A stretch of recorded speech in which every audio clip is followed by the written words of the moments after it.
بادشاہ کا موڈ اچھا تھا۔ وہ نوجوان وزیر کی طرف موڑا اور مسکرا کر پوچھا، تمہاری زندگی کی سب سے بڑی خواہش کیا ہے؟ وزیر شرما گیا، اس نے منہ نیچے کر لیا۔ بادشاہ نے کہا لگایا اور بولا، تم گھبراؤ مت، بس اپنی زندگی کی سب سے بڑی خواہش بتاؤ۔ وزیر گھٹنوں پر جھکا اور عاجزی سے بولا، حضور، آپ دنیا کی خوبصورت ترین سلطنت کے مالک ہیں۔ میں جب بھی یہ سلطنت دیکھتا ہوں تو میرے دل میں خواہش پیدا ہوتی ہے، اگر اس کا 10واں حصہ میرا ہوتا تو میں دنیا کا خوش نصیب ترین شخص ہوتا۔ وزیر خاموش ہو گیا۔ بادشاہ نے کہا لگایا اور بولا، میں اگر تمہیں اپنی آدھی سلطنت دے دوں تو؟ وزیر نے گھبرا کر اوپر دیکھا اور عاجزی سے بولا، بادشاہ سلامت، یہ کیسے ممکن ہے؟ میں اتنا خوش قسمت کیسے ہو سکتا ہوں؟ بادشاہ نے فوراً احکامات لکھنے کا حکم دیا۔ بادشاہ نے پہلے حکم کے ذریعے اپنی آدھی سلطنت نوجوان وزیر کے حوالے کرنے کا فرمان جاری کر دیا۔ دوسرے حکم میں بادشاہ نے وزیر کا سر قلم کرنے کا آرڈر دے دیا۔ وزیر دونوں احکامات پر حیران رہ گیا۔ بادشاہ نے احکامات پر مہر لگائی اور وزیر کی آنکھوں میں آنکھیں ڈال کر بولا، تمہارے پاس 30 دن ہے۔ تم نے ان 30 دنوں میں صرف 3 سوالوں کے جواب تلاش کرنے ہیں۔ تم کامیاب ہو گئے تو میرا دوسرا حکم منسوخ ہو جائے گا اور تمہیں آدھی سلطنت مل جائے گی، اور اگر تم ناکام ہو گئے تو پہلا حکم خارج سمجھا جائے گا اور دوسرے حکم کے مطابق تمہارا سر اتار دیا جائے گا۔ وزیر کی حیرت پریشانی میں تبدیل ہو گئی۔ بادشاہ نے اس کے بعد فرمایا، میرے 3 سوال لکھو۔ وزیر نے لکھنا شروع کیا۔ بادشاہ نے کہا، پہلا سوال، انسان کی زندگی کی سب سے بڑی سچائی کیا ہے؟ دوسرا سوال، انسان کی زندگی کا سب سے بڑا دھوکہ کیا ہے؟ تیسرا سوال، انسان کی زندگی کی سب سے بڑی کمزوری کیا ہے؟ یہ 3 سوال تھے جو بادشاہ نے اپنے وزیر سے کہے کہ تمہیں ان کے جواب تلاش کرنے ہیں۔ اگر تم نے ان کے صحیح جواب دے دیے تو آدھی سلطنت کا بادشاہ میں تمہیں بنا دوں گا، اور اگر تم نے ان کے صحیح جواب نہیں دیے تو تمہاری گردن تمہارے تن سے جدا کر دوں گا۔ بادشاہ نے اس کے بعد نقارے پر چوٹ لگوائی اور بآواز بلند فرمایا، تمہارا وقت اب شروع ہو چکا ہے۔ وزیر نے دونوں پروانے اٹھائے اور دربار سے دوڑ لگائی۔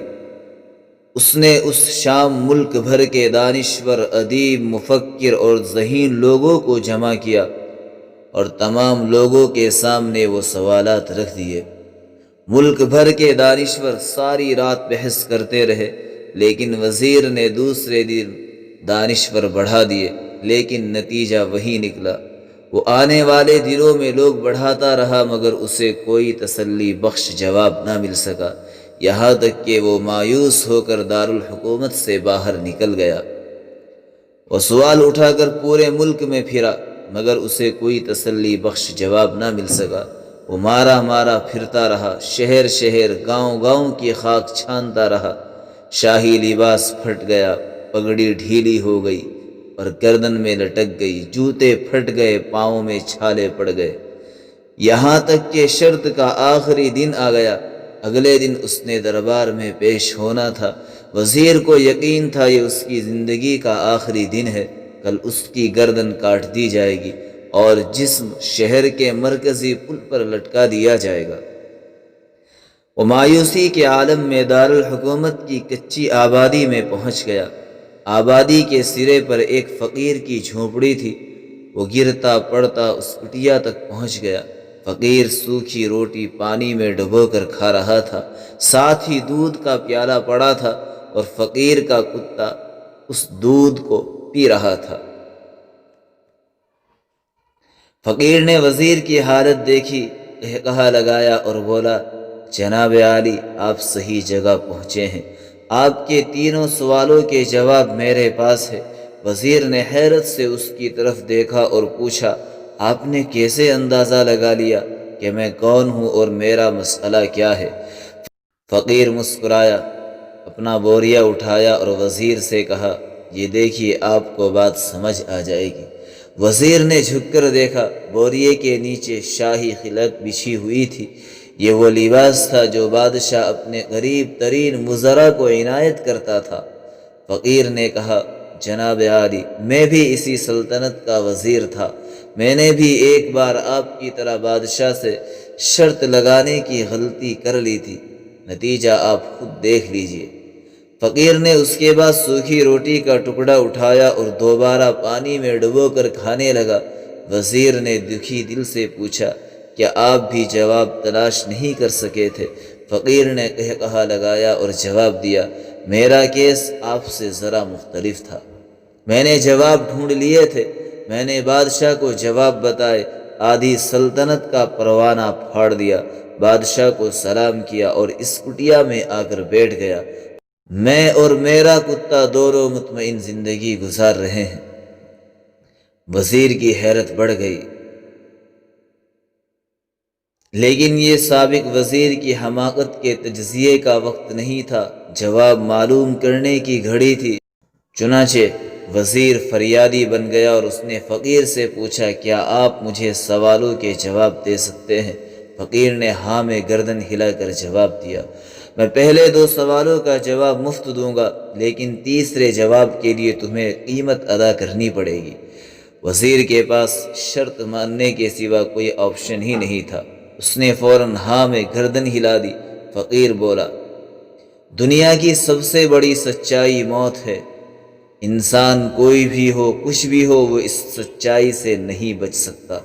وہ رکا اور بولا، انسان کی زندگی کا سب سے بڑا دھوکہ زندگی ہے، ہم میں سے ہر شخص زندگی کو دائمی سمجھ کر اس کے دھوکے میں آ جاتا ہے، یہ سمجھتا ہے کہ یہ زندگی ہمیشہ رہنے والی ہے، یہ سب سے بڑا دھوکہ ہے۔ فقیر کے دونوں جواب ناقابل تردید تھے۔ وزیر سرشار ہو گیا، اس نے اب تیسرے جواب کے لیے فقیر سے شرط پوچھی۔ فقیر نے مسکرا کر کہا، کتے کے سامنے سے یہ دودھ اٹھاؤ اور اس کو پیو۔ میں آپ کو تیسرے سوال کا جواب اس وقت تک نہیں دے سکتا جب تک آپ یہ دودھ نہیں پیئیں گے۔ وزیر کے ماتھے پر پسینہ آ گیا، اس نے نفرت سے پیالہ زمین پر رکھ دیا، وہ کسی قیمت پر کتے کا جھوٹا دودھ نہیں پینا چاہتا تھا۔ فقیر نے کندھے اچکائے اور کہا، تمہارے پاس اب 2 ہی راستے ہیں، تم انکار کرو اور شاہی جلاد کل تمہارا سر اتار دے، یا پھر تم یہ آدھ پاؤ دودھ پی جاؤ اور تمہاری جان بھی بچ جائے اور تم آدھی سلطنت کے مالک بھی بن جاؤ، فیصلہ بہرحال تمہیں ہی کرنا ہے۔ وزیر تذبذب کا شکار تھا، ایک طرف زندگی اور آدھی سلطنت تھی، دوسری طرف کتے کا جھوٹا دودھ تھا۔ وہ سوچتا رہا یہاں تک کہ جان اور مال جیت گیا اور سیلف ریسپیکٹ ہار گئی۔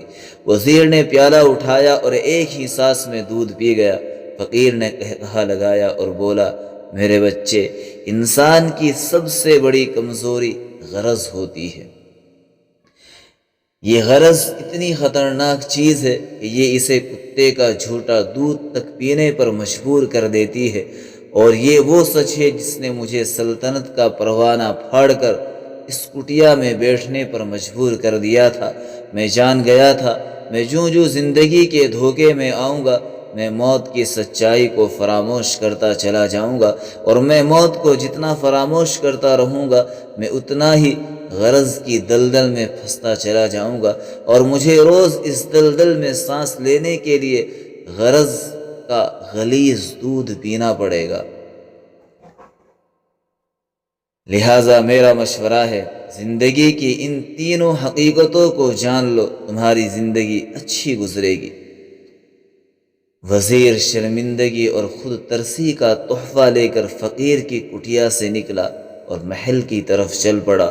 وہ جو محل کے قریب جا رہا تھا، اس کے احساس شرمندگی میں اضافہ ہو رہا تھا، اس کے اندر ذلت کا احساس بڑھ رہا تھا۔ وہ اس احساس کے ساتھ محل کے دروازے پر پہنچا۔ اسے خود پر شرمندگی محسوس ہو رہی تھی، اسے اپنی غرض اور اپنے لالچ پر ایک عجیب سی گھٹن محسوس ہو رہی تھی۔ اس کے سینے میں خوفناک ٹھیس اٹھی، گھوڑے سے گرا، لمبی ہچکی لی اور اس کی روح پرواز کر گئی۔ محترم دوستو، ہمیں کسی دن کسی ٹھنڈی جگہ پر بیٹھ کر زندگی کے ان بنیادی سوالوں پر ضرور غور کرنا چاہیے۔ ہم لوگ کہیں زندگی کے دھوکے میں آ کر غرض کے پیچھے تو نہیں بھاگ رہے ہیں، ہم لوگ کہیں موت کو فراموش تو نہیں کر بیٹھے، ہم کہیں اس کہانی کے وزیر تو نہیں بن گئے۔ مجھے یقین ہے ہم لوگوں نے جس دن یہ سوچ لیا، اس دن ہم غرض کے ان غلیظ پیالوں سے بالا تر ہو جائیں گے۔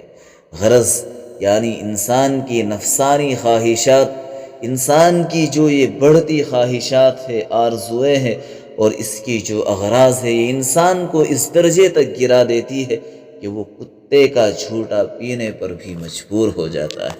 اللہ پاک ہم سب کی حفاظت فرمائے اور ہم سب کو اصل زندگی جو آخرت کی زندگی ہے، اس کو بارہا خود کو یاد دلانے کی توفیق عطا فرمائے۔